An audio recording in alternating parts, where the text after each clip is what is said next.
Welcome, friends. In the next episode, step into the quiet world of a medieval baker as they reflect on a day filled with the warmth of fresh bread, village gossip, and the comforting rhythms of daily life in a charming 14th century English village. The village is quiet now, save for the gentle crackling of the dying embers in my oven and the distant hoot of an owl. Beyond the bakery's walls, my hands are sore, dusted with flour, but there is a warmth in my chest as I settle onto my wooden stool and let the hush of night wrap around me. The day has been long, but it was a good one, as most days are when the bread is golden, and the people of our village leave my shop with full hands and fuller hearts. Dawn came early, as it always does, with the first grey light creeping through the shutters before the rooster crowed. I was on my feet before the village stirred, stoking the oven's fire until it roared to life, bathing my small shop in flickering gold. The scent of yeast and rising dough filled the air, mingling with the faint sweetness of honeyed oat loaves and the sharp tang of sourdough fermenting in its bowl. It is a scent I have known since childhood, one that feels as much a part of me as the breath in my lungs. As the village awoke, so too did the sounds of life beyond my door. The clatter of hooves on cobblestone as the blacksmith's apprentice led his master's horse to water. The chatter of women on their way to market, baskets swinging from their arms, their voices hushed but eager as they shared the latest news. And news, as always, is plentiful in our little corner of England. Today, the whispers were about Lord Edmund's daughter, the fair Lady Beatrice, who has been seen walking the meadow paths with a young squire.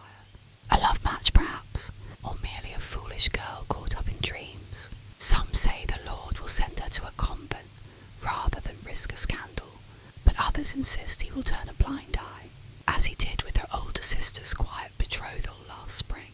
I wonder which will prove true. Then, of course, there is the talk of the old miller, Master Gregory, who swears he saw a wolf on the edge of the woods near his grain store. His wife claims it was merely a large dog, but the baker's wife, my own dear sister, believes the miller is not one to make up tales. The villagers are uneasy. Wolves are rare, but not unheard of, and no one wishes to lose livestock when winter is so near. By mid-morning, the bakery was full, the scent of fresh bread drawing in the hungry and the hurried alike. Mistress Eleanor, the weaver's wife, purchased a fine rye loaf and spoke of her son's impending marriage. Young Henry, the tanner's apprentice, traded a bundle of leather scraps for a round of barley bread. He says his mother will use them to patch her old boots, and I gave him an extra roll for her troubles. Even the village priest stopped by for his usual oat cake, blessing my hearth before disappearing back to his chapel, his robes trailing dust in his wake. The afternoon passed in a steady rhythm, kneading, shaping, baking, selling. The fire glowed hot, my hands worked swift, and my heart found peace in the simple repetition. The village thrives on these small rituals, each of us playing our part, and I find comfort in knowing that my bread will fill the bellies of those who toil just as I do, each of us bound to one another in ways deeper than mere coin. And now, as night settles in and the village slows, I find a quiet joy in the stillness.